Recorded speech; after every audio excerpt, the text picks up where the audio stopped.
Bonjour et bienvenue dans cette nouvelle vidéo de Draw My Economy. Aujourd'hui, on va voir comment Emmanuel Macron a gagné 1 350 000 euros.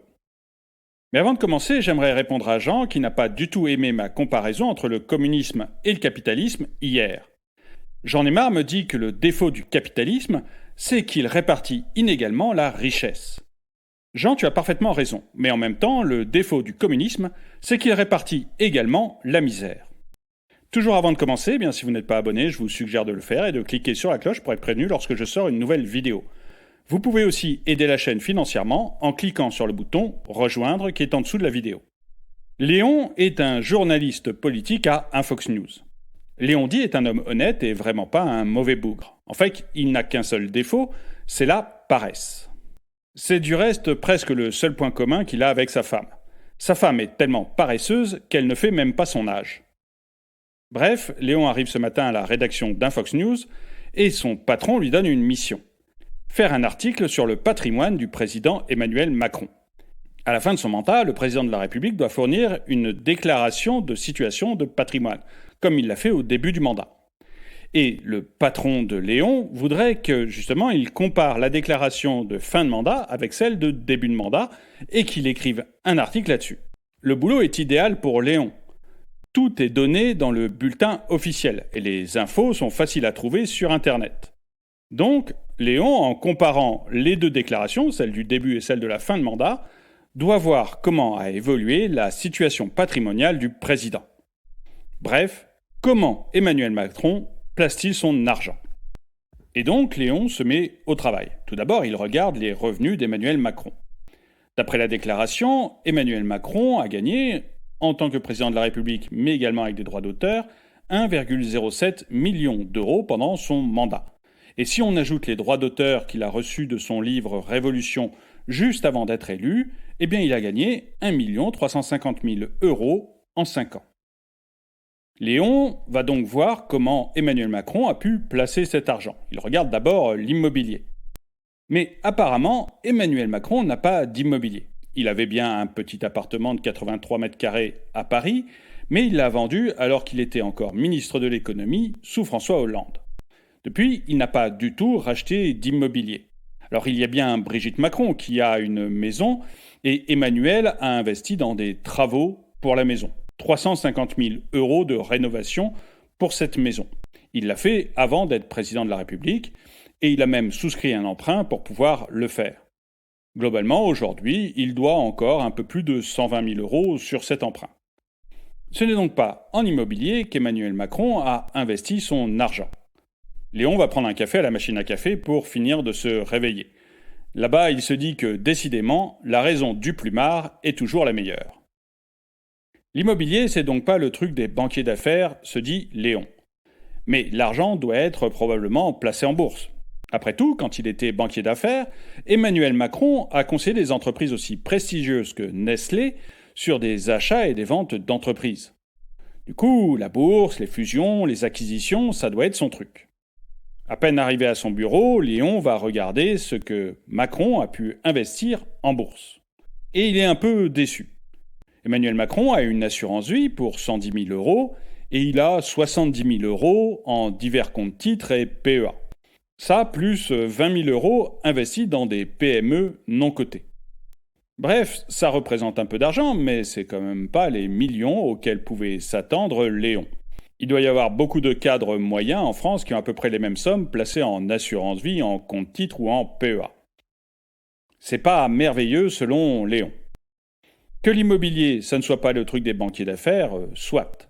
Mais que la bourse, ça ne le soit pas non plus, Léon est quand même surpris.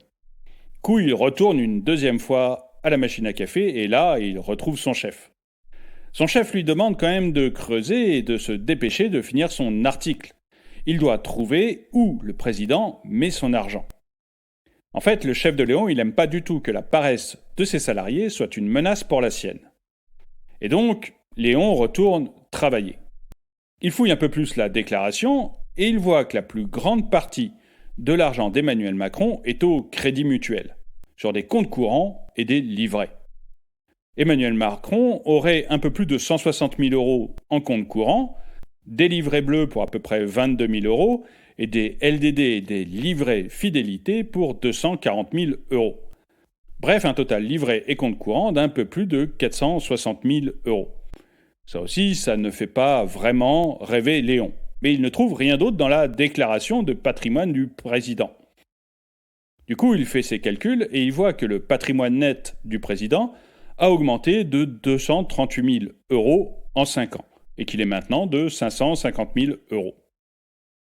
Il est midi, Léon pense avoir fini son article et il va rejoindre une de ses collègues, Edith, au restaurant. Editorial, c'est une bonne journaliste qui est partie aux États-Unis pour pouvoir travailler sereinement. Mais elle rentre régulièrement en France pour revoir sa famille et elle en profite pour dire bonjour aux amis. Quand Léon lui parle de la déclaration patrimoniale d'Emmanuel Macron, immédiatement, Edith lui dit que c'est étonnant. Une grande partie des dépenses du président sont payées par l'Élysée. Alors, évidemment, Emmanuel Macron achète probablement lui-même ses costumes. Mais ses voyages et même ses vacances quand il part au fort de Brégançon sont pris en charge par l'État. Et c'est parfaitement normal et honnête. Mais à côté de ça, Emmanuel Macron a gagné en moyenne environ 270 000 euros par an. Et son patrimoine a augmenté en moyenne de 50 000 euros. Edith fait remarquer à Léon que ça veut dire quand même que le président dépense tous les ans à peu près 220 000 euros. Et c'est quand même une sacrée somme. En fait, elle ne voit que deux solutions possibles. Soit cet homme dépense beaucoup et ne sait pas placer son argent, soit il est extrêmement généreux et donne une grande partie de ses revenus. Dans les deux cas, elle conseille quand même à Léon de creuser un peu, parce que ça peut intéresser le public. Et donc, en sortant du restaurant, Léon se dit qu'effectivement, la question peut se poser. Comment Emmanuel Macron, qui gagne 270 000 euros par an, ne peut avoir augmenté son patrimoine que de 50 000 euros par an ? Comment un homme intelligent, qui a bossé dans une grande banque d'affaires, peut être aussi nul en placement ? Léon comme Edith ne remettent évidemment pas en question l'honnêteté du président, ni l'honnêteté de la déclaration qui a été faite, mais cet argent, finalement, où est-il passé ?